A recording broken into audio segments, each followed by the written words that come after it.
The motions that came in over the weekend?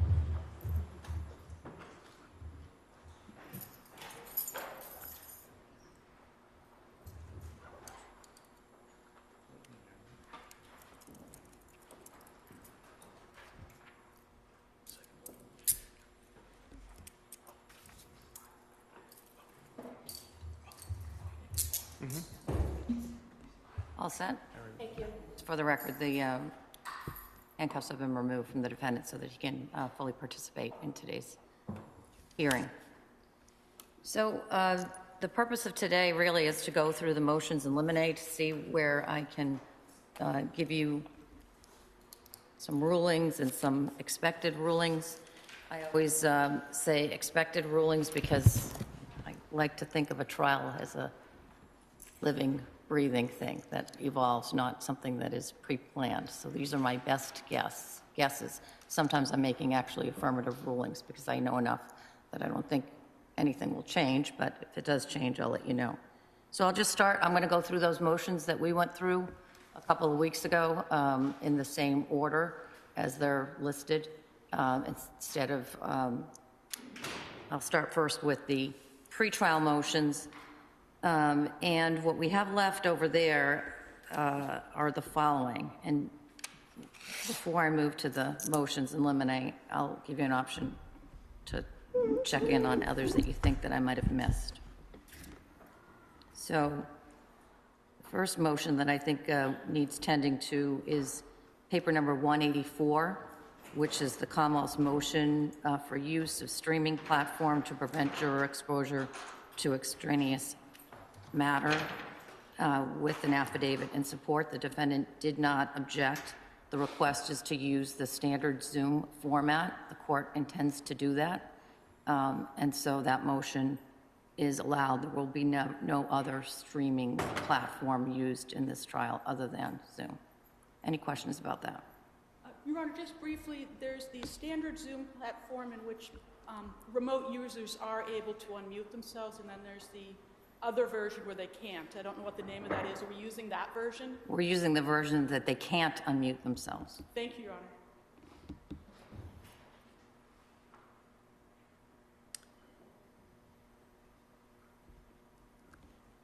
Paper number 185 is the Commonwealth's motion for an order to prevent juror exposure. This is a sort of a, called the stay away, no contact order, so to speak. I don't know that we're going to need it. It's hard for me to judge what is going to be the appetite for either demonstrators in this case. I don't see anybody outside yet. And I'm hoping it stays that way, frankly. Your Honor, I think the parties are all also hoping it stays that way. In the event that there's any information suggesting that there might be any sort of demonstration outside, how could we communicate that best to the court, information that we might... Through the clerk. The best point of communication always is Madam Clerk. Thank you, Your Honor. So if things change outside, and I have a skewed version of it because I sit out on the back, so I don't see what's going on out on the front of the building, but if it changes, you let us know, and we'll, I won't hesitate to order that, because of premier importance to me is keeping that jury that we pick in their fair and impartial state throughout the entire term of the trial. So the supplemental questionnaire, I'll get that to you today. I did add in, as requested by the defense, I changed those 3 questions to be 3 separate questions. I added in the additional question that the defense asked. I think we, at the side of the bench on Friday, the Commonwealth indicated to me that it didn't have any additional edits to that. And I did see some motions came in this morning. I can't say that I spent a lot of time looking at any of them, but I did see that there was a revised witness list, which the Commonwealth eliminated witnesses that it no longer intends to call, and added a few witnesses.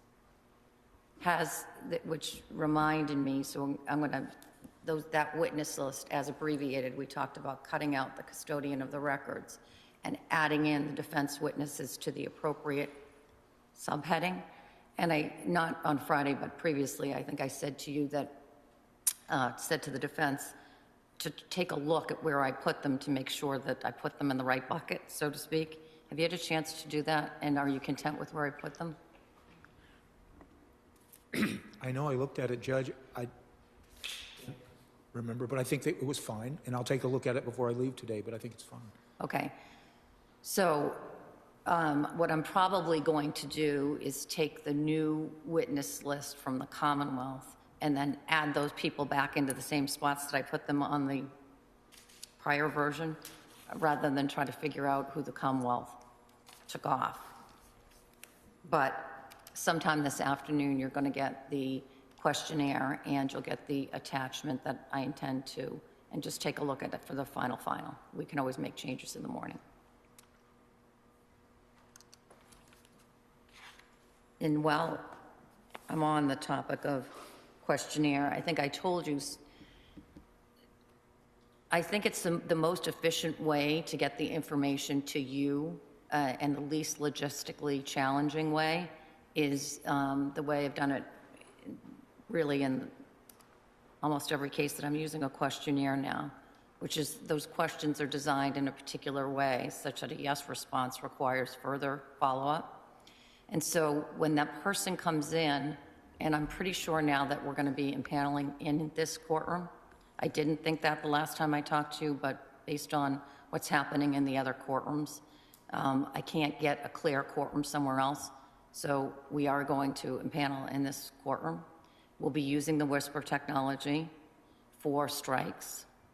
When the person comes in and is seated, I will follow up on any missing information on the statutory questionnaire and any yes answers to the questionnaire. And then I have a few more follow-up questions if the person's still standing and is still a viable potential juror. One of the questions that I think I'm going to ask in that individual voir dire is to tell the prospective jurors that during the course of the trial, they need to agree not to be on any social media, and they need to agree not to watch the news in any medium. That's a big ask, but I think it's a necessary ask given the level of publicity, media coverage in the case. Anyone have an objection to that? No objection. No objection, Judge. Could I just ask a question, Judge? I looked at my notes from our last discussion. I read my notes to say you weren't going to give us copies of the questionnaire. That's right. So how do I do that? Yes. So you'll have a blank questionnaire, of course. Mm-hmm. And so what I do is I have the person come in, I tell them in the impanelment script, you fill that out, give us your honest answers to the questions, you fold it together, and you keep that document in your possession. Don't show it to anyone until you hand it to me. So they will come up to the side of the bench, they will hand me the questionnaire. Mm-hmm. I will then recite. The juror number 40 answered yes to questions blank, blank, blank, and blank. So you'll know what questions they answered yes to. And occasionally people don't answer, and they'll put a question mark, or they'll write something. And if that happens, I read literally what they wrote and where they wrote it.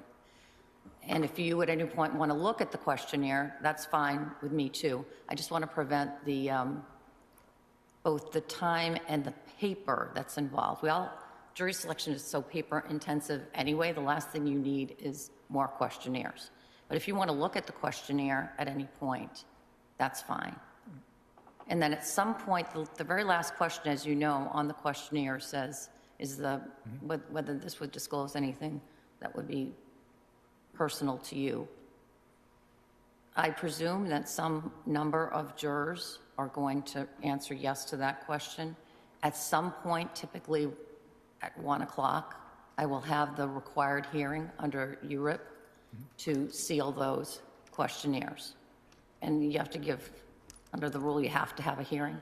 So it'll take about 2 minutes, but we will have that hearing at some point during the early stages of the trial. Thank you, George.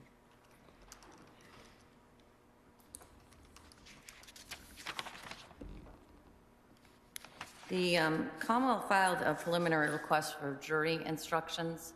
I just want to bring that to the defense's attention with regard to the elements of all of the crimes, so that if there's any objection to that, the murder one is really the SJC's, and I don't know that you're going to be dabbling with that, but with regard to the others, just take a look at those so that we're all on the same page with regard to the elements that are attenuate to the other crimes, all right?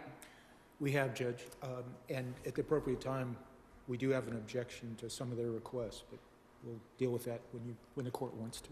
Okay. I think we're a little before that point, but I'll be happy to hear you whenever you want to bring it to my attention.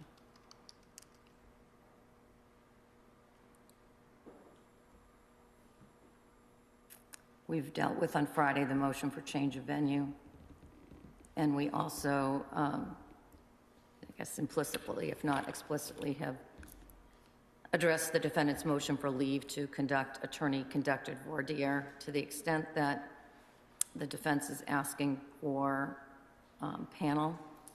I'm not going to exercise my discretion. I'm going to do the traditional individual voir dire. And of course, you play a big role in that. That's all I have for non-motion in limine pretrial motions that I think that I could give you some rulings on. Before I move to the motions in limine, is there any other non-motion in limine pretrial ruling that you're looking for? Your Honor, the Commonwealth did file a motion for reciprocal discovery. Okay. The defense did provide us with a notice of intent to call Dr. Banerjee and an outline of Dr. Banerjee's opinion if she testifies. The Commonwealth is requesting the proposed potential testimony of Dr. Lakin and Joel Scoletti of Safos Corporation, who are identified as potential experts by the defendant, and also Dr. Dan Feria and Steve Verino of MVP Forensics, also identified as potential defense experts. And also Tim Creamer has been identified as an investigator. Commonwealth is requesting any statements that Mr. Creamer has obtained, and also the substance of any testimony he may offer.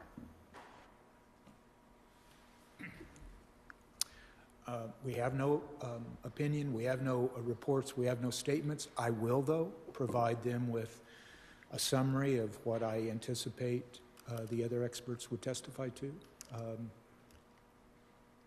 I'll do that. And All right, when can you get that to them? Pardon? When can you get that to them? Wednesday? Seems reasonable.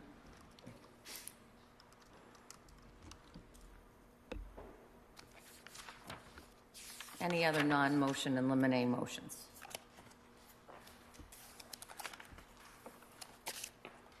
All right.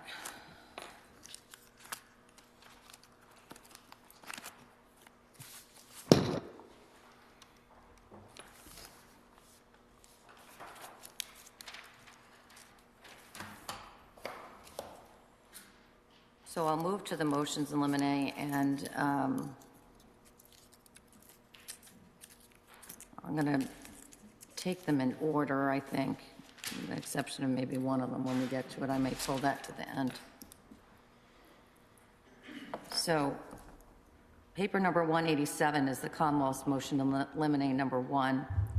It's to provide the jury with a means to review electronic exhibits during deliberations, and the defendant did not object to that as of at least 10/31. Same position today, right? Yes. It's allowed.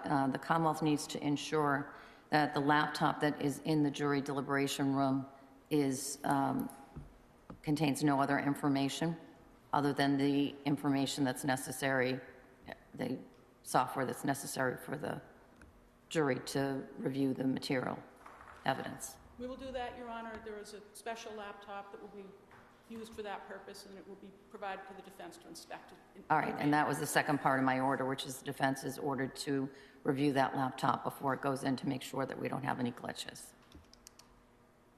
Paper number 188 is Commonwealth's motion in limine number 2. It's to notice of any visual aids defense intends to display during opening statements. The defendant objected to that. Is the defendant still objecting to that? It is. We are. The motion is allowed. As to opening statements, I want to see any chalks that you're intending to use. It's for your own good. Because if I determine that there's something on that chalk that is inadmissible, you are not going to be able to use it because you're not going to be able to turn it around. Go right ahead and state your objection on the record. Well, Judge, I would just like to explain something. I object to it for a very simple reason. I've been doing this for 20 years. I've never had an objection in either my openings or my closings when I've used visual aids. Secondly, I only include visual aids that I know are going to be exhibits that are admitted. If I have any question about anything that I would use visually for the jurors, I approach the DAs, I approach the court, make sure that we're all in agreement that's an exhibit. I don't use Then why are charts. you objecting to it then? Because it gives, if I give it to the Commonwealth before I make my opening, they have a roadmap, they have a preview of what we're going to say. Everyone's supposed to be getting a preview of the evidence. Not of my opening and not of my thoughts. All right, I'm not going to engage in a discussion about this. Any chalks that you intend to use that are not agreed to exhibits need to be shown to the court and to opposing counsel. Okay, Judge, just so I understand. And it can be the morning of, but it's going to be before you're holding something up in front of 16 jurors that we spend 2 weeks picking a jury for. No. Not happening. And I don't want it to happen, but let me just clarify something. I understand the court's ruling so far. Chalks, but not what we know to be exhibits. If you have, and I know you have, agreed to exhibits, then you don't need to address that. Those are agreed to. You know it's agreed to. You can show those. Fine. If you have chalks, different thing, that you want to put in front of the jury, I am not letting you stand up before the jury without me seeing it first, and the Commonwealth see it first. It can be the morning of, but I do not want you showing a chalk to our impaneled jurors without me seeing it first. I understand, Judge. All right. Paper number 189 is Commonwealth's number 3. It's for notice of any third-party culprit evidence. The defense has indicated that he understands what the rules are and you're going to abide by them. There's no ruling necessary. Paper number 190 is Commonwealth's number 4, notice of any proposed reputation testimony. It also relates to, I have them in my notes, see paper number 193 below. 193 refers to any bad character, bad reputation of the victim or any of the witnesses, and alleged prior bad acts of the victim or any witnesses. The defense has objected to that, arguing that he intends to bring in evidence of general reputation evidence. Is that right?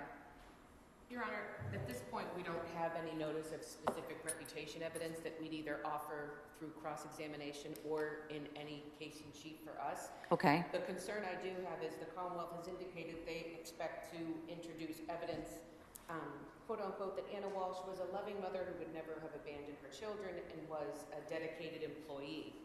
So I'm sure the government is aware of the restrictions on how this evidence will come in, but that may or may not be relevant, and so I'd ask the court to revisit this before they seek to put this information in. All right, Commonwealth. Thank you, Your Honor. Your Honor, the Commonwealth does plan to call witnesses who will testify as to their observations of the victim at her employment. Her employer will testify, as well as her former employer, who was the New Year's Eve guest, will testify as to her. Mr. Is it Metlu or Mutlu, or how do you pronounce his last name? Mutlu, Your Honor. Mutlu? Mutlu. Okay, I'll try to remember that. The Commonwealth will be introducing evidence to those persons regarding the victim's work ethic and, Observations or interactions with the children? yes, Your Honor, observations and interactions with the children. All right. I'm not going to give you any firm rulings on it. You raised your objections at the time. I will tell you generally that I probably will allow observations of her, not to an excessive amount, whatever that in my mind becomes excessive. But general observations as to the victim's interactions with their children is permissible. Your Honor, I would just add that the law is clear on this. They can't have specific acts, so an observation would be a witness giving their opinion or testimony on a specific act. And so that's not admissible. What they're allowed You're right, opinion or testimony. So observations, how are observations of her with her children relevant, which I suspect may or may not be relevant once we start? And it can't just be a limited number of people. So one person from her work saying that she had a good work ethic, the case law says you cannot do that. It has to be the general reputation of a community. And so I guess we will just raise the objections at the time. I just wanted to put the court on notice that Right. any of this testimony could just be inflammatory and prejudicial and invoke sympathy of the jury to hear that she was a great mother and a great employee. All right. I hear your objection, and I encourage you, and I know that you don't need any encouragement to make the real-time objection at the time of the trial, and I'm just trying to give you some basic guideposts of what my present thinking is with regard to that evidentiary issue. Anyone want anything more on that particular motion? No, thank you. Not at this time, Your Honor.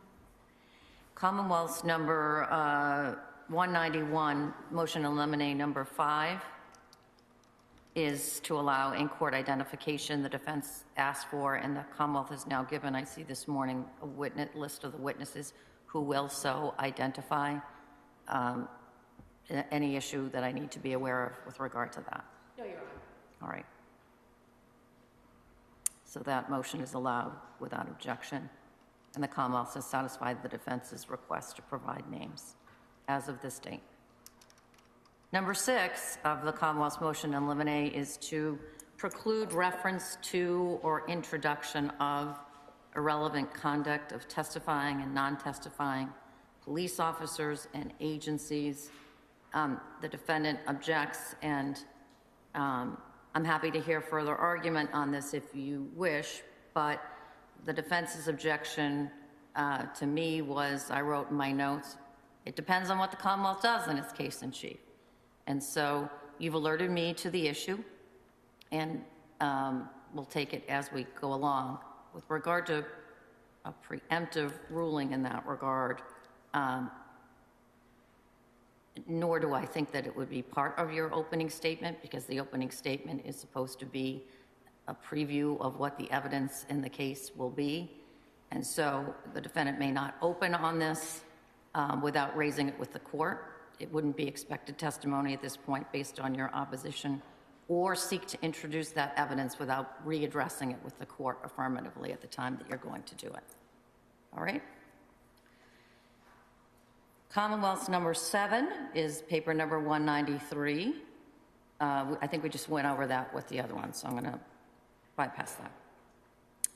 Paper number 194 to Commonwealth's number 8, to admit photos of digital devices rather than the actual devices, and the defendant did not object, and that's current today. That motion is allowed without objection. Let me pause on 195, because I think we're going to have to go through. Let me just say, first of all, Commonwealth's number 9 is to admit the defendant's 4 recorded interviews with the police. I saw this morning, but I haven't really had a chance to look at it. The Commonwealth supplemented its legal briefing with regard to statements of Miss Minor and of the minor child.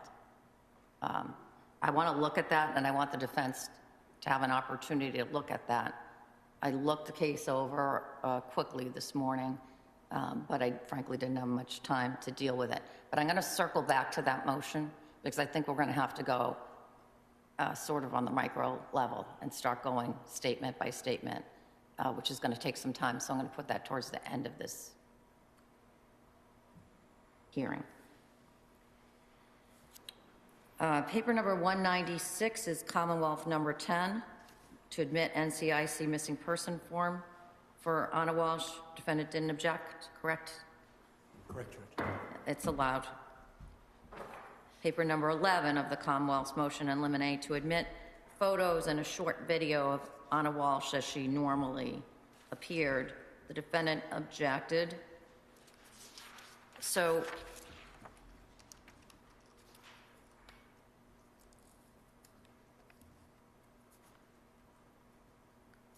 I haven't seen the video. Does the Commonwealth have a way to show me the video? I believe we could email it to you, Your Honor.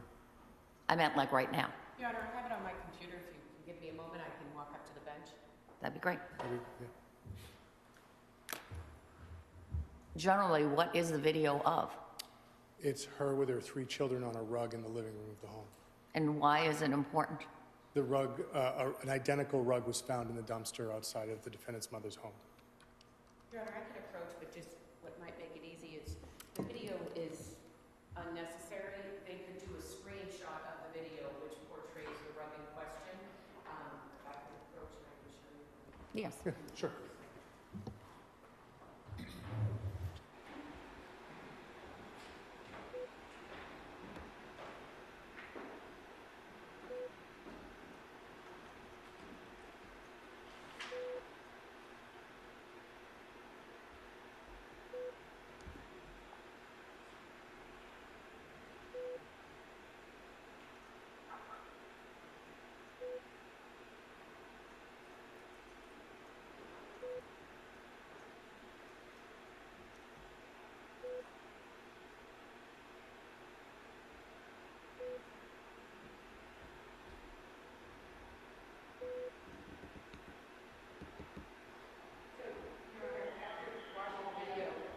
I think it's incredibly inflammatory, and if their sole reason for introducing that is to simply show that that rug was in the home, they can do that with a screenshot. No objection. All right. That's the ruling you were going to get, so it's good that you, there is no reason that the video needs to be played. So just take a shot of it, show the shot. Now, I'll sit with regard to the other photos, you need to use, it's sort of like autopsy photos, in my view. Use the least number you can use to get, I understand that's one picture she's wearing a necklace, and one picture she's showing the watch or something else.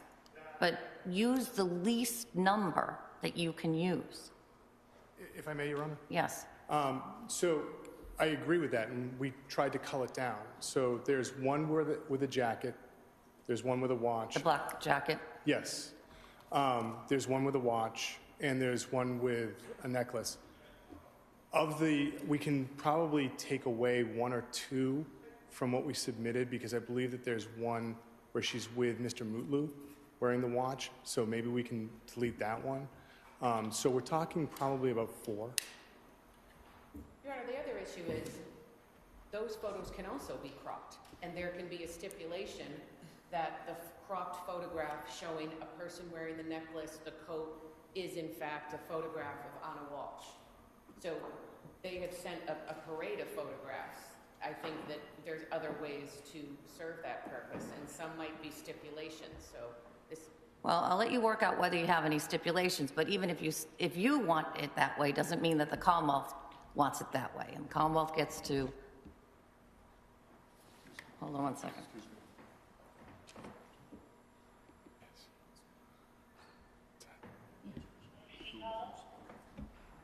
I gotta take a break.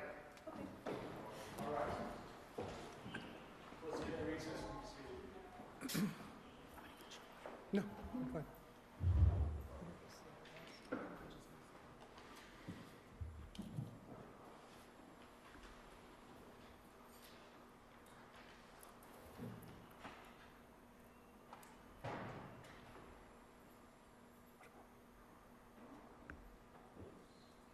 it's okay.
All right, I think I was saying that you may be able to reach a stipulation. I don't know if you can, if you can't.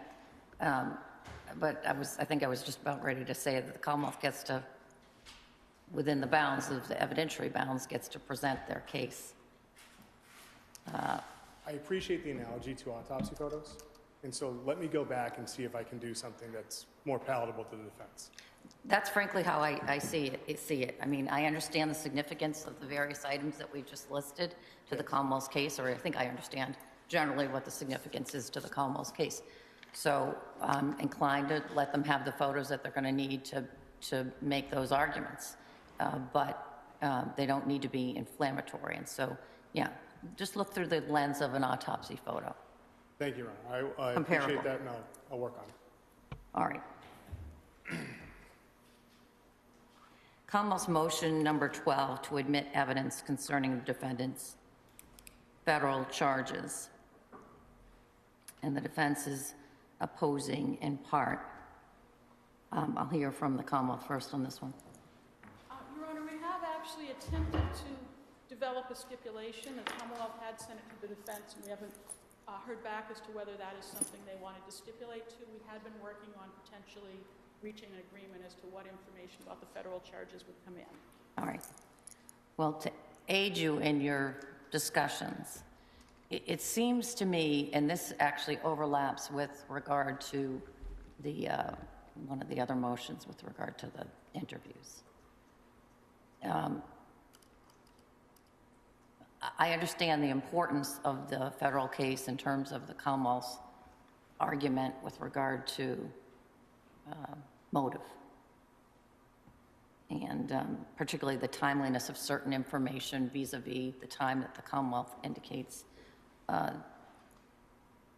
they believe the defendant did the acts that he's charged with. And the one area that I wanted to probe so that I have the information firmly in my mind, what the evidentiary significance of it is, the weight of it versus the prejudice, is the GPS. So my memory from prior proceedings on this case is that the GPS was not the way that the Commonwealth found out that Brian Walshe was at various places. That is correct, Your Honor. All right. It was not a GPS bracelet. What was it? It was a radio frequency bracelet that would go off if he went a certain distance from the home, and he would have a allotted amount of time to leave the home to perform errands and drive the children. Okay. So there's no evidentiary, there's nobody coming in and saying based on how his bracelet, he was at X, Y, and Z. They found that from the phone, right? That is correct, Your Honor. They found All it right. through the two phones. So that seems to me to be both in the transcripts and also just to the extent that it's in any of the federal papers as a condition of release, highly prejudicial. And I'm not inclined to let the jury hear about that. It's not relevant to their decision-making, and they may, even if I give them a limiting instruction, may make it difficult for them to accept the limiting instruction. It doesn't have any evidentiary value. So anything with regard to both in the interviews, which I know we're tabling for later on, and or in the federal records, that seems to me to have very little evidentiary value to the Commonwealth and has a potential for prejudice to the defense. So that won't be in. Understanding you've made a ruling, can I make an attempt to change your mind? Sure. All right, thank you, Your Honor. I appreciate you giving me this opportunity. So with the defendant's ability to have windows of time that allowed him freedom to leave from the house, it allows the Commonwealth to show the premeditated nature of this crime and that he had windows to clean up after the crime was occurred. That's a different thing, though. The fact that he has windows of time that he, or certain parameters that he has to be at home, and that comes up in the interview at one point when Attorney Minor makes mention of Yes. that.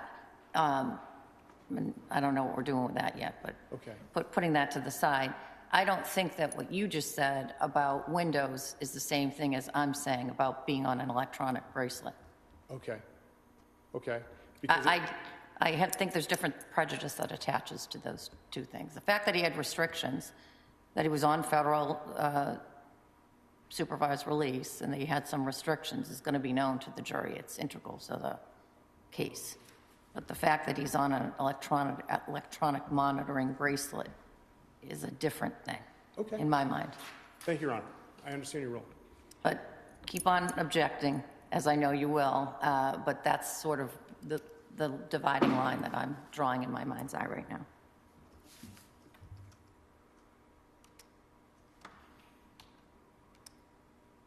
And keep on working on the stipulation.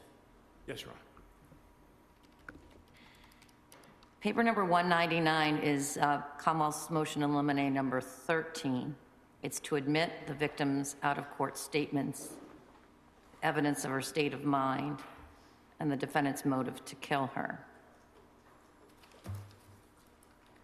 The defendant is opposing it in part.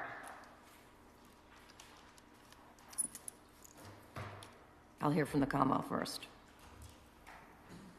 Thank you, Your Honor. The Commonwealth would seek to introduce the victim's out-of-court statements to Alyssa Kirby and to Mr. Mutlu and to Mr. Fastow as to her state of mind, which was known to the defendant. Your Honor, certainly the defendant, the evidence will show that the victim had a meeting with a friend, Ms. Kirby, on the 29th of December and told her about the big argument they had had over Christmas. Give me a timeline, because I want to have this in my head. She comes home on Christmas Day. Yes. Anna comes home on Christmas Day. She drives because she missed the flight. She spends much of the day driving, and then she gets there on the afternoon, evening of the 25th. Yes, Your Honor. I believe it'd be around 8 o'clock. When did she drive back? She leaves on the 26th of December, Okay. And she drove back to DC. and she drove back to D.C. And then she returns back to Boston by flight on the 30th. on the 30th.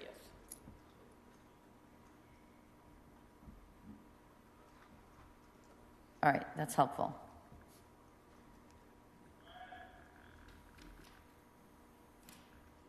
All right, go ahead. Your Honor, on the 29th, when she's still in D.C., the night before her return to Boston, she goes out to dinner with her friend Alyssa Kirby and talks about the big fight that she and the defendant had, and tells Alyssa Kirby... She'd been home for Christmas. Yes, over the Christmas break, or the day that she was home. She tells her about that big fight, that she gave the defendant an ultimatum, that she had learned that the reason the children weren't with her was because of the defendant and his attorney, and that she had told him essentially to just resolve the case, even if it meant taking jail as a result. And I know Your Honor has reviewed the paperwork, and it is a little more detailed, some of the statements of the grand jury. Your Honor, I would suggest that this is admissible because certainly it shows the victim's state of mind, that she is prepared to do what she needs to do to take her children down to D.C. to be with her. She had a very highly compensated job, and I know Your Honor is familiar with the circumstances of her moving to D.C. without the defendant and the children. I suggest that that is certainly known to the defendant.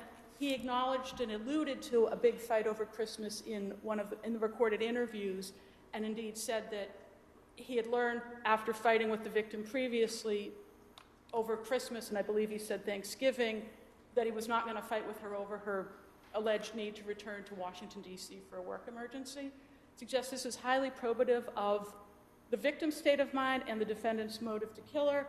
It also shows that he is aware of this. He's searching Mr. Fastow's name. He's searching for divorce. And he is conducting those searches in between. I believe the search for Mr. Fastow was on December 25th. And then he's searching for divorce, I believe, on the 27th. His mother then hires the private investigator to investigate Anna's, whether she's behaving appropriately for a married woman. That's on the 28th. Certainly suggested all of this is highly relevant to the victim's state of mind and the defendant's motive to kill her and what happened in that home on the 1st of January. And with Mr. Mutlu, there is some testimony about Anna Walsh had some conversations with him, I believe on the 28th. And Mr. Mutlu's testimony is a bit indicating in some of his statements that some of it he might have learned from other people, but some of it he did learn from Anna, and certainly the Commonwealth would be very careful to make sure that we were only eliciting what he learned from Anna, not something he had heard from somebody else. And I suggest that that should all be admitted in this case. All right. Defense? Thank you, Judge. Your Honor, the problem I have is the Commonwealth is also cherry-picking parts of these conversations. The dinner that they're speaking about, her and her friend were out until 1:30 in the morning, a night that ended at a karaoke bar. So there was probably copious amounts of alcohol, I would assume. But that goes to the weight the jury chooses to give to it. But in the context, I think it's important. The other thing that the Commonwealth didn't seek to introduce is the fact that Alyssa Kirby at the grand jury, at her grand jury testimony, said that they had a very open and honest relationship, and that Anna wanted him to do whatever he had to do so the family could be together. And further, she didn't say that she wanted a divorce or was going to leave him with this ultimatum. Specifically, Anna supposedly said to Alyssa Kirby that she wanted him to choose life because he had been so depressed. And even if he had to go to jail, that will be waiting for you when you get out. Mm-hmm. So I think they're not only cherry picking what portions of this conversation they want to put in, they're overstating the relevance, especially in light of the case law. When you look at the cases that talk about state of mind, they cite Castano. That was a situation in which the witness had told the defendant in that case that she wanted to end the relationship, that she had rejected his anniversary presents, not only was ending the relationship, but has packed up his bags. And when the police responded to the scene, there was in fact a packed suitcase of the defendant's items at the door. That is not what we have here, let alone to that level. In Martin, the statements that the government was seeking to introduce were basically statements in history of physical abuse, violence, of her trying to take the children from him. That is not what we have here. Half of the conversation to Miss Kirby was how she wanted her family together. They had an open relationship. Couples fight, so to say they had a big fight on a date, she was late for Christmas and they had 3 children. This was not earth-shattering motive to kill information. So I don't think it's fair that these conversations with Alyssa Kirby come in, and certainly if the court does see value in those statements as the case develops, then the doctrine of verbal completeness would force the court to allow all those statements to come in, because this was one conversation. So that would be our position with respect to Alyssa Kirby. With respect to Jem, I think there needs to be either a voir dire or some clearing up of what he heard from other witnesses and what he specifically heard from Anna. And again, Mr. Mutlow was with them on New Year's Eve into the 1st of January until about 1:30 in the morning. And he's also described the night as joyous, that they had a happy marriage. The federal case had been going on since 2018. They had been weathering this storm. And so again, if they're seeking to introduce statements, I think that the full conversation would come in to show the context, and we need to figure out what exactly Mr. Mutlow heard directly from Anna. All right. So let me give you some guideposts. The defense in its opposition cites to Qualls, which is sort of one of the earlier and seminal cases on state of mind evidence. And, but I'm not persuaded by the defense's argument with regard to what Qualls stands for in light of Castano, and in light of which, for the record, Castano's at 478 Mass 75, a 2017 case, and also look at Commonwealth versus Bins, B-I-N-S. That can be found at 465 Mass 348, a 2013 case, at head notes 17 through 22. Under that case law and other cases that I looked at, it is very likely that I'm going to allow Anna Walsh's statements to Alyssa Kirby, the limited purpose of establishing her state of mind as is relevant to the defendant's motive to kill his wife, to the extent that such state of mind state of mind evidence includes statements describing his defendant's prior bad acts, his federal case. Honest statements will be admitted, and with a limiting instruction that it is limited to show the defendant's motive and not to show that he had a bad character or propensity to commit any other criminal offenses. There's a limiting instruction that is posited by the court, the SJC and Benz. It's on the bottom of top of page 419. Take a look at it. That's what I'm likely going to give you.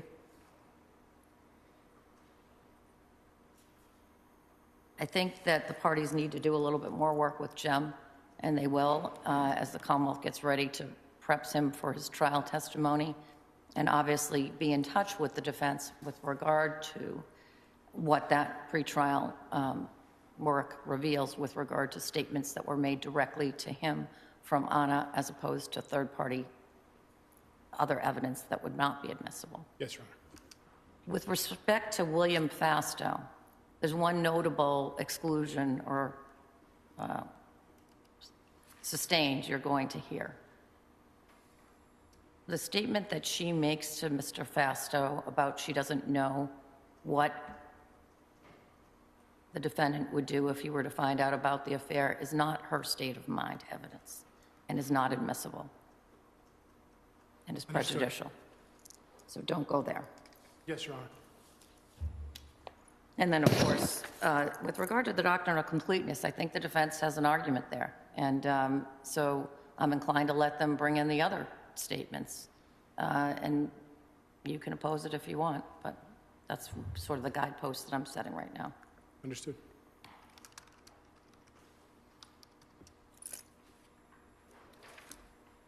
All right.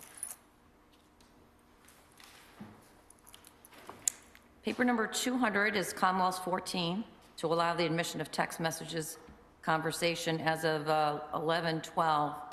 I wrote, the defendant had not filed a written objection. I think I invited that at our last hearing, and I'm guessing that you didn't because it's 801D2 stuff, but you let me know if it's otherwise. So, Your Honor, with respect to the text messages, I think maybe we have some objections to some of the portions of the text messages, but specifically, and I did talk about this in Another paper? defendant's response to Commonwealth motion in Lim 13. The William Fastow text messages, I don't think that any of them are admissible and the jury should not receive them. There is no evidence about state of mind in them. It's text messages about two friends who are having an illicit sexual romantic affair. There's no evidence by the government other than speculation that Mr. Walsh ever even saw these messages. Is it speculation? I mean, he says in his own words in the interview that somehow her text messages are showing up on my phone or something to that. And I'll go back and listen specifically, but we did cross this issue once before, and that was my recollection. Maybe it's a failed recollection. No, the statement that you're referring to, there is a conversation between Mr. Walsh and the police where in the same paragraph he says, "I'm messenger," not "I message," and then there's talk of Facebook messages popping up on its phone. So I don't think it's clear. And even if the court were to infer that I messages came to his phone, there's no indication that those came to his phone. The text messages with Anna Walsh and Will Fastow ended at about 10:30 on New Year's Eve. Mr. Mutlow was at the home until 1:30. He specifically said, either during an interview or his grand jury, that at no point did he see Mr. Walsh on his phone. He didn't see Mr. Walsh on his wife's phone. He, again, described jovial, happy, up until the time he left at 1:30. So I think it's a very thin speculation that he saw these messages. If a foundation is laid during trial that indicates that he did see them or he did know them, it would be different. But otherwise, these text messages are hearsay and they're not admissible for any purpose. How are they hearsay? In order, and what I'm focusing on is what in them, is to prove the truth of the matter asserted. Well, then I guess we'll have to look at each, and that's sort of where we're going to end up with the transcript, I suspect. Well, then so it kind of reverses the question back to the government. Why are they seeking to put this text message history in? They're putting it in because they want to wave it around and say she was having an affair and he knew and he killed her. That's what they want to do. And I think if there was actual evidence or proof, other than speculation, that he had seen these messages, was angry about them, we'd be in a different posture. But that is not the case. And so why are they trying to put them in? And hearsay, her messages, her statements are hearsay. So what other purpose is it coming in for? I don't see a purpose other than to just wave this in front of the jury. Mr. Fastow is going to testify. He can certainly testify to the relationship between him and Anna, the duration, the time, but those text messages should not go in front of the jury. All right. Kamal? Please. Your Honor, in addition to the defendant making statements about her iMessenger appearing on his phone, he also told the police that her phone was upstairs on New Year's Eve. He told police about some quarrel she had had with someone over text message and that had been put her phone upstairs in their bedroom. Abdullah. Yes. That's different than Mr. Mutlu's testimony that she was using her phone all night. So I suggest that's certainly... Let me ask you this. Based on the forensic work done on the defendant's phone, is there any evidence that he was on his phone that night? No, Your Honor, there's not. Okay. That's the phone that was Missing. misplaced. Right. But you do have evidence, this has been the subject of other motions, that on the first and into the second, that there was some manipulation of that phone to unlock it. So I guess what I asked you, and it was a sort of a void in my mind of whether there was any evidence that he was on his phone on the 31st, and the answer to that is no. The first time his phone was manipulated was at, I believe, 7:35. In the morning of the 1st. All right, just trying to get the facts in my head.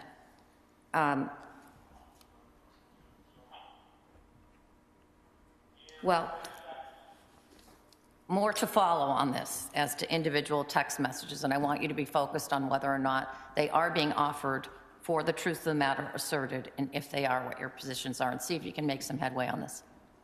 Thank you, Your Honor.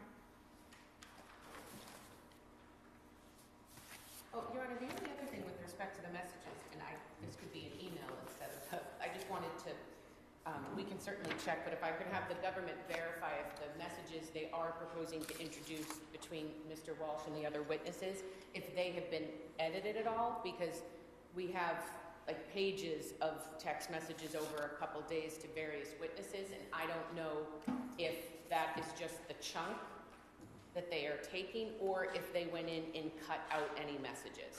Okay. And by the way, I'll talk to the counsel afterwards. Okay. by the way, this motion that I'm talking about, we started to talk about Mr. Fastow and Anna Walsh's text messages. But to the extent that they're the defendant's text messages, which were the subject of this, then that's in a different bucket in terms of evidentiary ruling. Maybe not as important to you either, which is why you went to the other. Right. Okay. Commonwealth's number 15 is to admit internet history from devices in the defendant's residence. Your Honor, the government has produced 2 binders that they expect to introduce into evidence. One is a binder of the gray MacBook, and then the other one is a binder of Oh, okay, we have 3 now. All right? So we appreciate that. Are these for my own, sorry to interrupt you, but are these similar, if not the same, from what came into grand jury?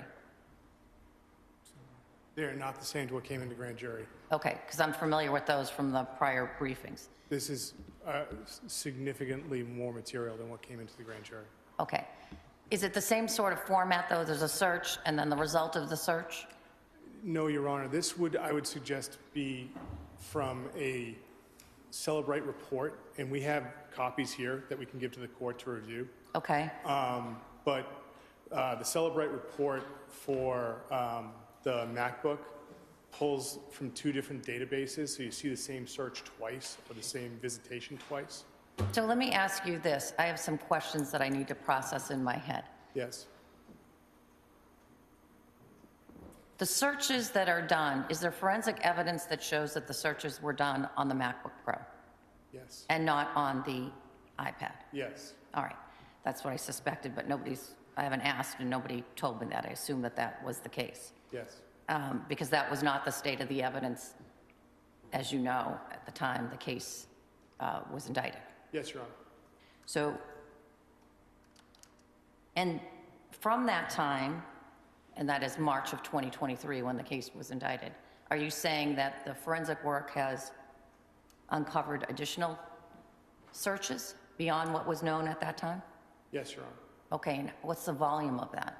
So the MacBook report, that report that was generated is approximately 1,000 pages long. Okay. Is that where this search, I hate to be so graphic, but well, it's not that, this isn't that graphic, but this, in paper number 201, I learned of a search that I had never seen before, which is the, We're objecting to that one. right, Okay.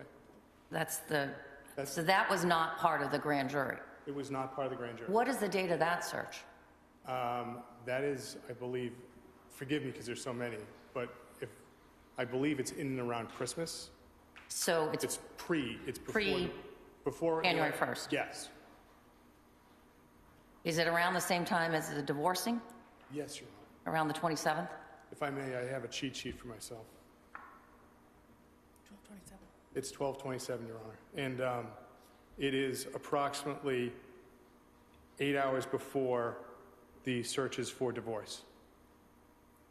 So, Your Honor, there were more searches and hits in general on this topic, as you might see on someone's device. This particular search, the name was, I'm trying to be, it was also about having a threesome and impregnating someone. There's multiple searches for porn. He is an adult male. So I think to just cherry pick this one, and I don't care about the porn part, so to speak. I mean, that is the, it's inflammatory, but it's the second part of that search, cheating wife. So that goes to the issue that we just talked about before, about his state of knowledge and what reasonable inferences can be drawn from that search being done on the 27th. That goes to that is an argument with regard to his state of knowledge on the 27th as to whether or not his wife was having an affair, right? I could care less about the porn part of it. no, I understand. I think, but without getting into a semantical discussion about pornography, I think that there's millions of different interests, predilections of what people Sure. might watch or like, and I think that it wasn't just cheating wife. It was cheating wife has threesome and gets impregnated. So to say that could have been ancillary to what the content of the material was. So I think it's inflammatory. So when the Right. court... So there's this body of evidence of searches now that are not in my mind because they were, and it's not that it's inappropriate, that's why we have these hearings. But what would be helpful to me is if the Commonwealth, A, can provide me with those searches, and B, if you know, and it's not too much additional work, identify, and maybe it will become apparent to me because there's only the list of what you knew at the time of grand jury is pretty much encapsulated both in the grand jury transcripts but also in the affidavits. Your Honor, we're prepared to give you the binders and a list of the items that we would seek to elicit at trial from the binders. All right. And we'd give that, of course, we've given the binders to counsel, but whatever we give to the court, we give to counsel. And then if there are particularized searches that the defense is objecting to, I know you will raise them with me. And as a matter of logistics for how the jury is going to be presented this is even the stuff from grand jury, which I printed out because I'm still old school, is binders worth of materials that I have still with me. How are you going to present this to the jury? So, Your Honor, we have, that would be tagged as an exhibit, a binder, but then it can be Viewed. broadcast on these different monitors, so we can ask the witness about a certain entry in the report and put the entry on the screen, and then have the witness testify from the screen saying, this is what occurred in this entry, according to the report. All right. Just an awful lot of material for them to absorb. We understand that. It's also important material to the I Commonwealth's case. understand. And so it's not an easy examination, but we do believe that it's important, and we've tried to make it as streamlined as we can. All right. Your Honor, too, just so the court is clear, I believe the government's position is that they're going to put in 3 or 4 actual binders into evidence, so the jury is going to get a giant binder of 1,000 pages. And so at what point does that become cumulative and prejudicial when they just drop by? And I'm just trying, is there a way to streamline this, or is there a way to cull some of it? Maybe that's something we can all work on. I just wanted the court to be aware that that is the intention. More to follow. More to follow.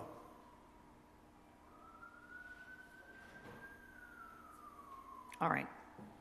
Paper number 16, to introduce Axios Investigations, hired by Diana Walsh, December 28th, 2022. Defendant is opposing. So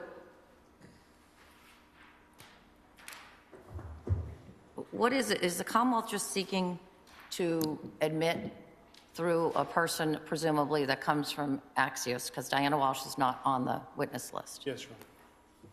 So, We listed her as a witness, Your Honor. We don't know if we're going to call her, but we did list her in an abundance of caution. all right, I'll make sure that she's, I apologize, Your I Honor. don't think she's on there. It She's could not be a on the list. clerical error, but Okay, so keep that, so She's that, also present in court right now, Your Honor. well, do you want to do anything about that? I didn't know she was on the witness list, so I didn't move to, I didn't move to sequester her for this hearing. So I didn't understand that she was going to testify, Your Honor. I apologize. All right, so, I can tell you what I would intend to introduce at trial from Axios. It's just very simple, a contract that was executed. right, which I've seen. Yes, It's a grand jury exhibit. yes, Your Honor. What's the objection to that? So, Your Honor, what's the relevance of someone who the government isn't calling as a witness to introduce something that they did on the 27th of December? Well, the relevance, and frankly, I'm going to ask that Ms. Walsh leave the courtroom. Thank you, Your Honor. I can speak more freely.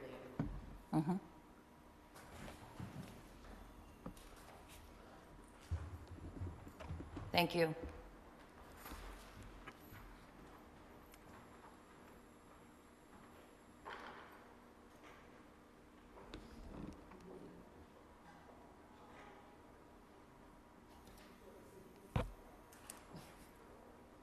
So, Your Honor, the evidence that the government has provided us suggests that Diana Walsh contacted Axios Investigations on December 27th through email and phone calls, that she signed the contract, that she paid for it. In the grand jury testimony, Jeremy Dozier states that Diana Walsh specifically said, I don't want my son to know about this. So they're trying to basically say, she did this, we have no evidence that he was part of it, knew about it, directed it, paid for it, and it's just prejudicial and But there, inflammatory. I read somewhere, and it has to be in the grand jury, I read somewhere that the connection to the defendant is that she wanted to do this for some time because of the psychic, the whole, and that she went to the defendant or said to the defendant, I want to do this, and that he tried to rebuff her and say, no, I think his words were, Anna's a good girl, and, she's not having an affair, something to that effect. But then I also read somewhere, it has to be, again, in the grand jury, that he then gave her the name of Axios. So even though he said don't do it, he gave her the name of the company that she hired, right? So if the government is going to elicit that information, The only way that comes in is through Diana Walsh. and they did not list her as a witness.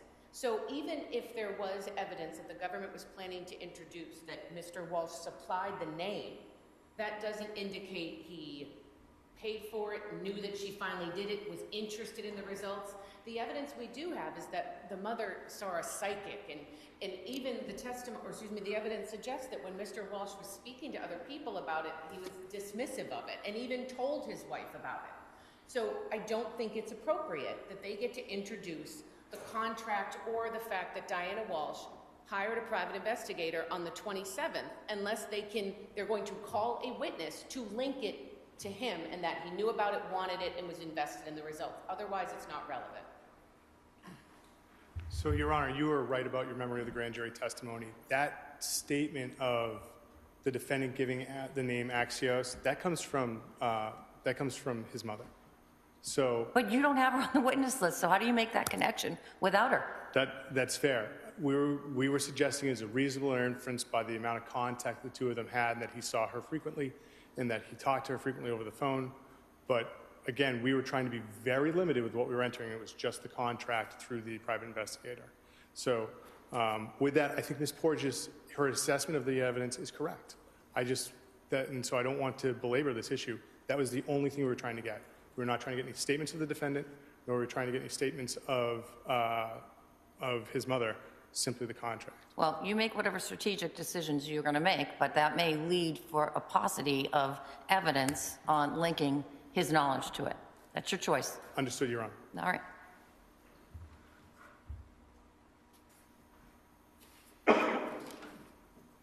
Number 17 is paper number 203, and no objections to the calendar. There isn't, Your Honor, but given the fact that my understanding is that there's going to be a blank calendar and items or notations may be placed on it, and I'm assuming then that is going to go to the jury. If that's the case, then the defendant would also like access to also add or denote things on that calendar. We can color code it, we can figure out a way, but that's what I would ask for. Or we can have two calendars, which seems superfluous if there's one. We were just looking to give each juror an empty calendar so they could make their own notes and it would be part of their notebook, not something like that witnesses would be using. So Okay. if they just want to give a blank calendar to the jurors so they can keep track of days, then that's fine. Yeah. Yeah, it just got confusing during the grand jury. All right.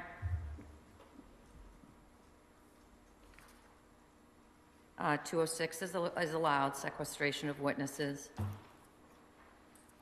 207 is a review. Commonwealth took no position. Your Honor, may we be heard sidebar? Yes.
objection. Sure.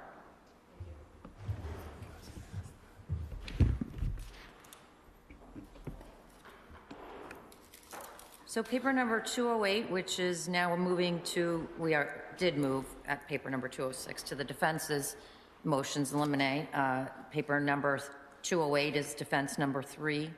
That is now mooted and requires no ruling.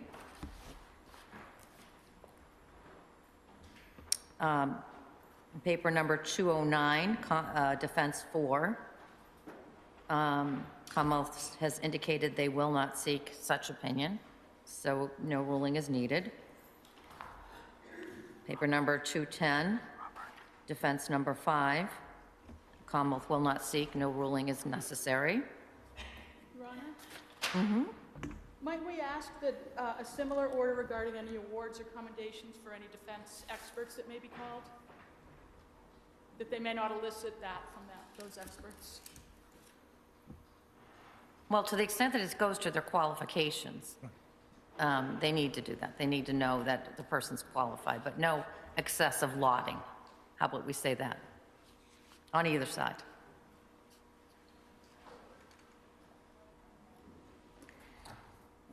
Paper number 6, defense's motion in limine regarding any opinion that the defendant knew about the extramarital affair, and that was opposed by the Commonwealth at paper number 230.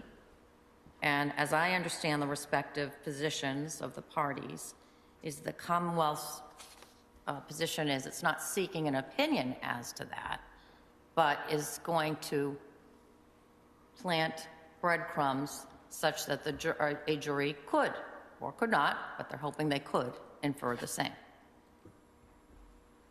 That's right, Judge. They've told us they're not eliciting an opinion, so that Right. answers that. So that seems to be the line that the rules of evidence draw as well.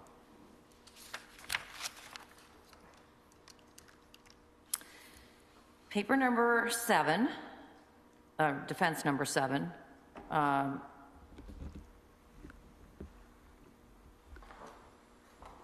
What did I write here?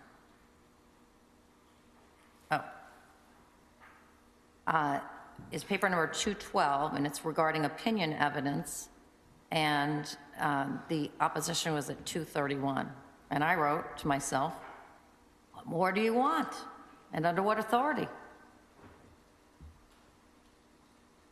Well, all I'm trying to do, Judge, and all we're trying to do is keep these witnesses from taking the stand and start offering opinions as opposed to the facts of their investigation, that they not be asked opinions that they have not provided in all of these reports. Because when you read through the hundreds of pages, and what they've given us is all this search data and everything, that's fine.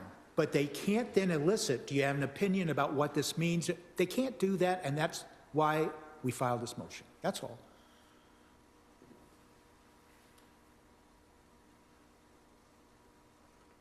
I'll hear from the Commonwealth. Thank you, Your Honor. Your Honor, we've provided voluminous discovery in this case.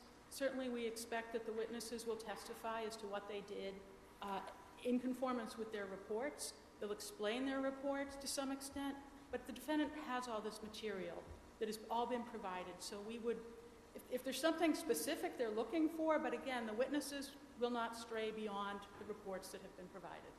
All right, then we have no disagreement. As an aside, by the way,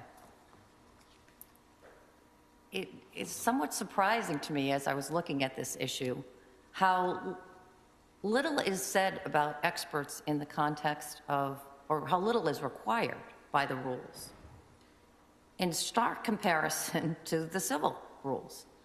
And I can't resolve that in my mind why the drafters of these rules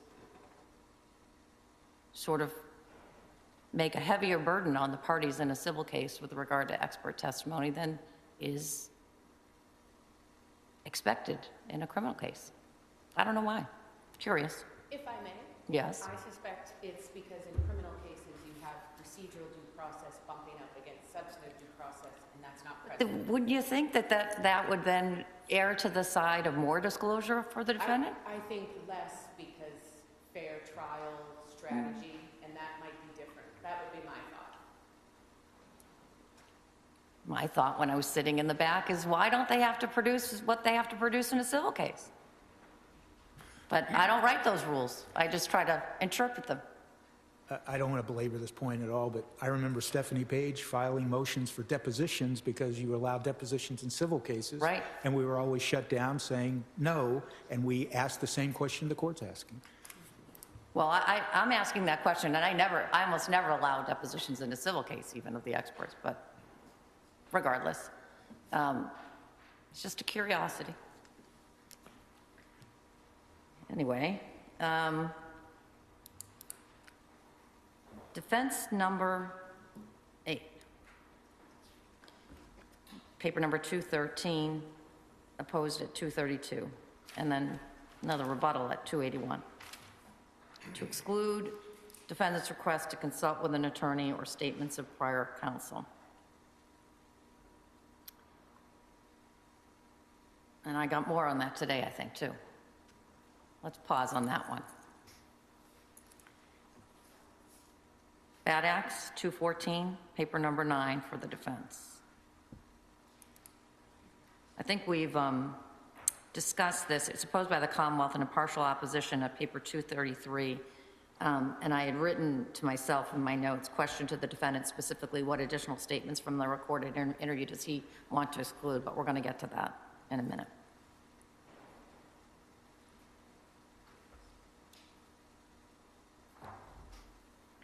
Paper number 215, defense number 10, motion in limine regarding witness characterization of evidence or of the defendant's behavior. The Commonwealth has said it will not seek character evidence, but will offer evidence of the defendant's behavior through observations. Is that right? Yes, Your Honor. All right, that seems reasonable and likely where the line's going to be drawn. Number 11, paper number 216, asking the Commonwealth to designate and provide notice of specific statements and internet searches contained in the digital data seized to be introduced at trial.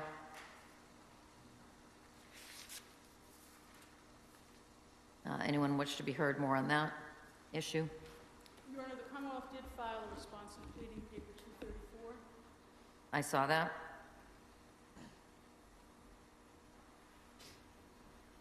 I will say that the Commonwealth's opposition at 234 seemed to take a reasonable approach. And likely where the line will be drawn.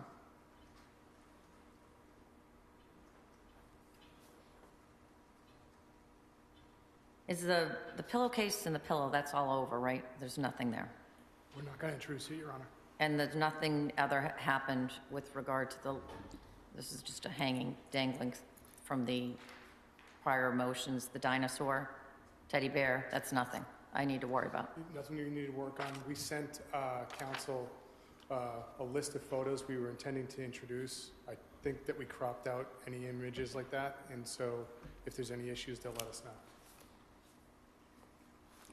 All right. So how do we take on this, what the remaining issue that I really want to address today, and then I'm happy to talk to you about anything that you need to discuss with the court, is these transcripts. And I had about 5 minutes to look at the case that the Commonwealth has now cited in its most recent briefing of this morning, and I want to give it a closer look. But one way that we can approach this is to literally go line by line.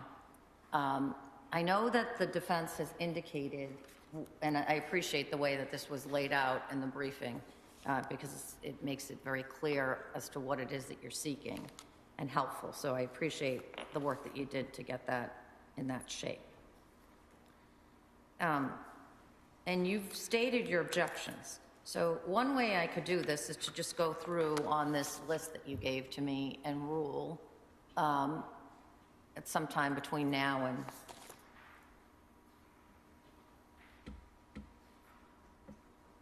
before the evidence is played, and give you a little bit more time to brief it. I will say that as I said to you at the side of the bench on Friday, that I think that there's a evidentiary issue that needs to be decided with regard to what the scope of the employment of Ms. Minor was. And I'm not sure how this new law fits within that analysis. If it does, if it's just a separate analysis, it almost seems like it's a separate thing completely. And a separate vehicle or avenue to admissibility, these adopted admissions. But I want to give the defense time to respond to that because it just came in this morning. And as to many of these statements, and so that you don't misunderstand where I thought I was on Friday, which was alerting you to the issue of agency, I'll call it. And I don't want either of the parties to be misguided by what I said to you on the side of the bench with regard to that. And what I mean by that is this. Even if Attorney Minor's statements aren't coming in, even if they weren't coming in, I never intended to not allow the Commonwealth to tell the jury that she was present there. So whether her statements come in is very different than whether her attendance at the interview was going to come in. And I think in the opposition that I saw, the papers that I saw flying, I think the Commonwealth, maybe based on what I said at the side of the bench on Friday, thought that I was excluding the latter as well, that is, her attendance at the interview. I also want to remind you of something that I said at the side of the bench on Friday, which is much of what Attorney Minor says is repeated by the defendant. And so the cumulative impact of those statements is not significant for the most part.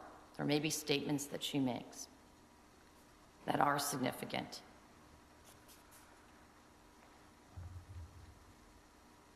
It seems to me, and I'm sure the defendant is going to ask for the humane practices instruction.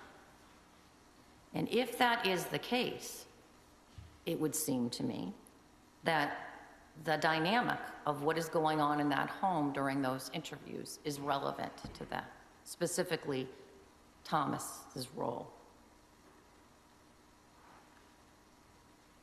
I see you nodding your head no, but then I get to the later interviews.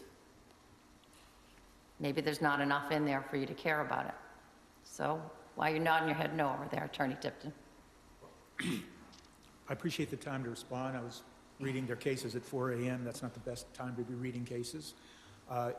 If the court... I was blissfully ignorant of it at 4 a.m. I didn't see it until 7 a.m. So if the court's... we will file a written response. My understanding is this court's going to give us time for that. And when's a good time to have that filed? You said you would make a ruling before the evidence started, so Right. I'm just wondering... I mean, honestly, the next couple of days, we're going to be busy with picking a jury, and maybe even longer than that, so, I mean, I don't, as long as I By rule on Friday. it, yeah, as long as I rule on it in time for you to make the appropriate edits, and I don't ruin, you know, the poor IT person that's going to be tasked with doing the edits, Thanksgiving. How deep into the case are these transcripts coming in? Potentially the first day, Your Honor. Well, great, thanks. But the good news is like you said, a lot of it was cumulative. And so in going over that, particularly the interview in the 7th, when we looked at it, like, there's really not a big problem with a lot of these. So we'll start working on some of those redactions. And we gave a list to the court of the things that we didn't object to. So we're going to start working on this. So curiously, and I just want to make sure that this was a conscious decision on the defense's part and not something that was unconscious. There's some of what she said that you kept in. You know that.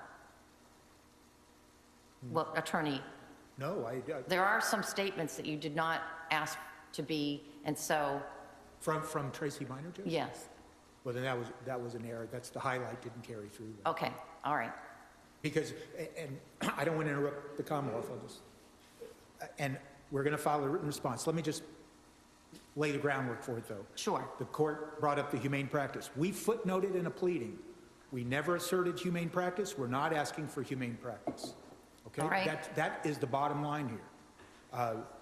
And the Commonwealth's citation to sheriff in their latest briefing, they misstate what the law is. The law is if humane practice is a live issue, the court is required by law to give it humane practice. It's not a live issue. We've never raised it. So I want to set that groundwork. All right, I now. appreciate that. 2, I understand what the court just said about you never intended to indicate you were going to exclude the presence of Tracy Minor. Our prejudice, contrary to what the Commonwealth argued in their brief, in their memo they filed last night, we made it very clear what the prejudice is. The prejudice is from the fact that Tracy Minor is there and all these statements are being made. Not the statements necessarily of Tracy Minor, but the statements of the client.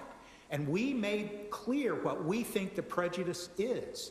And that prejudice, once again, we'll lay it out in more detail, but that prejudice is the same type of prejudice that flows from the Commonwealth's reaction to Proctor.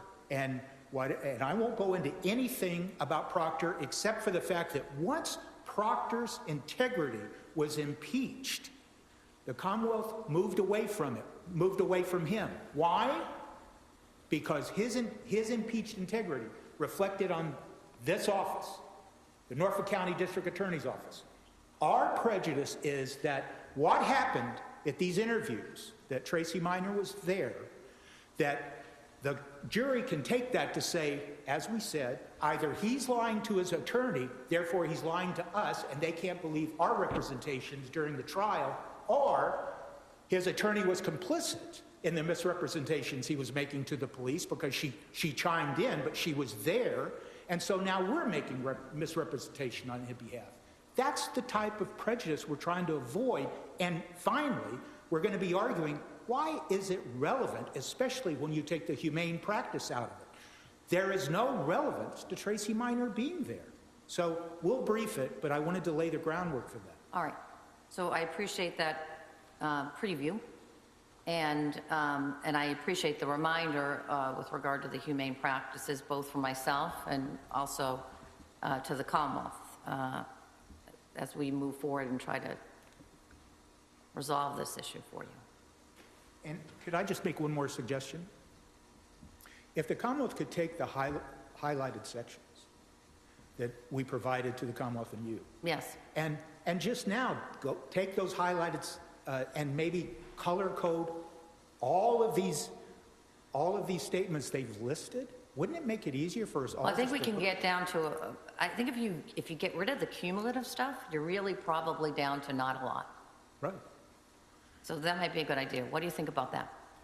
I think you're right, Your Honor. I think that the issue became with the transcripts, once you started taking her out, it became confusing. So she would actually ask a question and he would answer it. Right.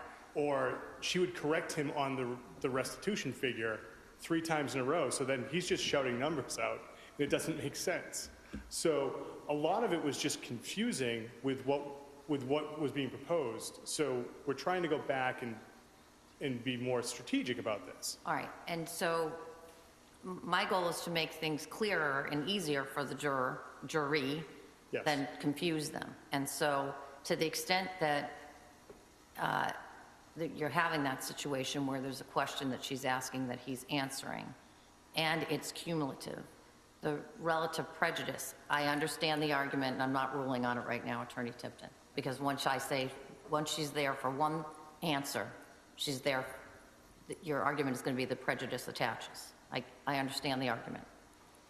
But it's also incumbent upon me to provide evidence to the jury that they can, in a manner that they can consume it. And if it's doing so, once I balance the prejudice in a way that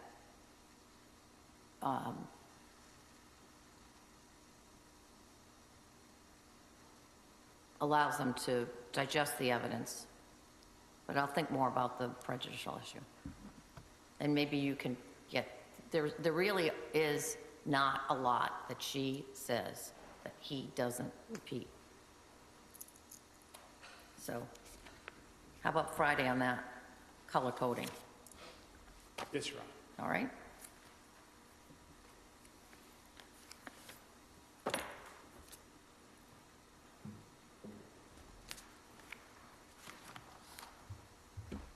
That's all the motions eliminate, right?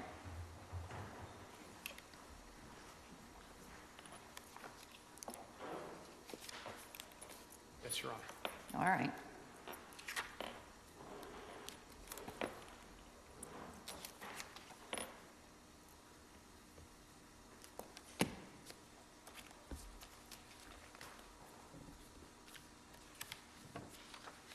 So,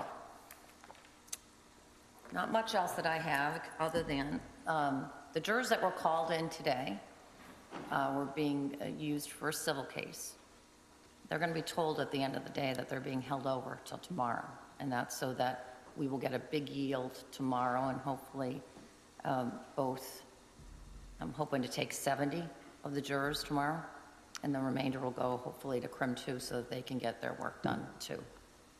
And then every day, they're going to be held over. So we will have jurors right through till Friday, because as you know, typically we don't get jurors on Friday. And we'll seek to 16.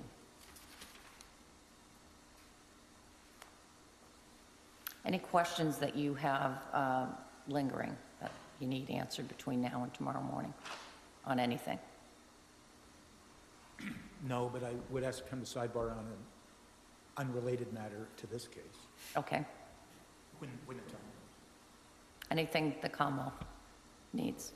No, Your Honor, I think that we'll work together and try and figure out some of the other issues we've talked about today. I've been keeping a running list and just trying to make sure that we stay on schedule. All right. I will see you at the side of the bench.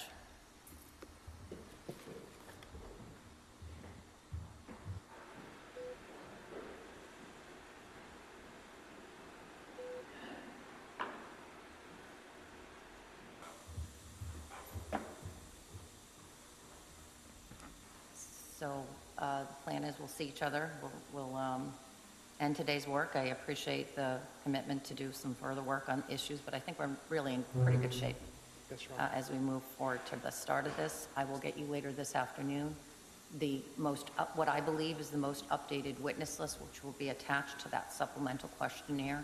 Take a look at it carefully, and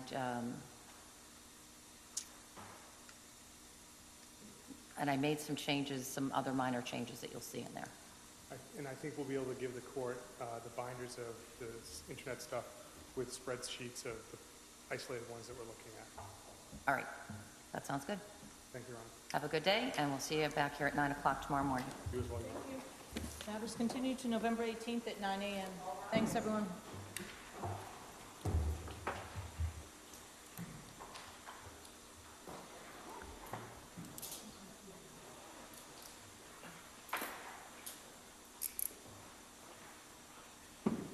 No? Okay. I like to keep it simple, Madam